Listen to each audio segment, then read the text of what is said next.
தென்காசி மாவட்டம் கடையநல்லூரில் கடந்த 2 நாட்களில் சிறுவர்கள், பெண்கள் உட்பட 48 நபர்களை தெருநாய்கள் கடித்த சம்பவம் அதிர்ச்சியை ஏற்படுத்தியுள்ளது.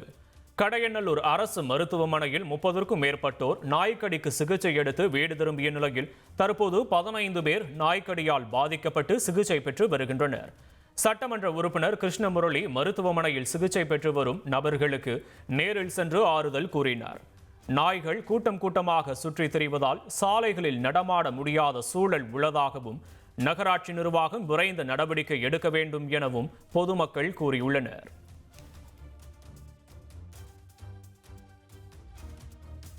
சமீப காலத்தில் பார்த்தோம்னா நூற்றுக்கணக்கான நாய்கள் அங்கங்கே சுற்றிக்கிட்டு இருக்கிற மாதிரி சிச்சுவேஷன்ஸ் இருக்குது.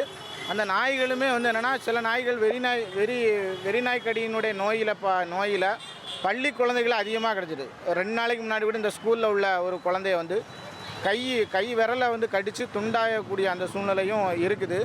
அரசியல் கட்சிகளும் கண்டினியூவாக நகராட்சி நிர்வாகத்தில் முறையிடுறாங்க. ஆனால் நகராட்சி நிர்வாகம் அதுக்கு தகுந்தாப்பில் எந்த ஒரு நடவடிக்கையும் எடுக்க மாதிரி தெரியலை. வெள்ள நாய் கடையநல்லூர் பகுதியில் கடிச்சிருக்கு. ஒரு 27 பேருக்கு மேலே கடிச்சிருக்குது.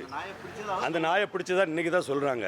ஆனால் இன்றைக்கி ஒரு செவல நாய் மாவடிக்கல் பகுதியிலேருந்து ரயில்வே ஸ்டேஷன் வரைக்கும் அங்கே போகிற வர ஆள் எல்லாரையும் விரட்டி கடிச்சிக்கிட்டு இருக்குது. நிறைய இங்கே இப்போ கடையநல்லூர் ஹாஸ்பிட்டலுக்கு மட்டுமே ஒரு 15 பேருக்கு மேலே இப்போதைக்கு வந்திருக்காங்க.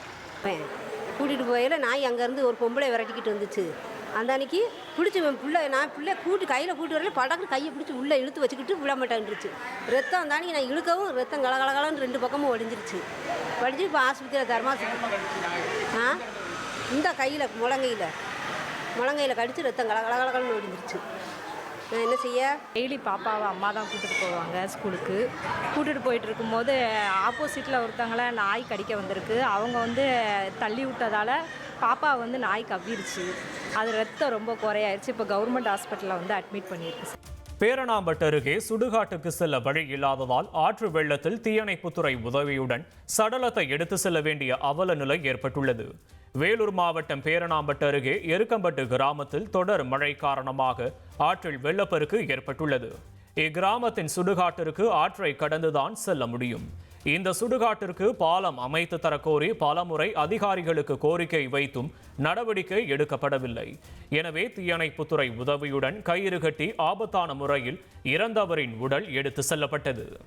1,23,00,000 மனங்களை வென்ற தந்தி டிவி யூடியூப் சேனல். தவிர்க்க முடியாத தம்ப்நெயில்ஸ், கலக்கலான கான்டென்ட்ஸ். நீங்களும் இந்த குடும்பத்தில் இணைய இப்பவே சப்ஸ்கிரைப் பண்ணுங்க. அசுரபலம் கொண்ட எங்கள் டிஜிட்டல் கரங்களில் உங்கள் விளம்பரங்களை சேர்க்க வாட்ஸ்அப் பண்ணுங்க. 8939888838. Email advttv@dttv.in.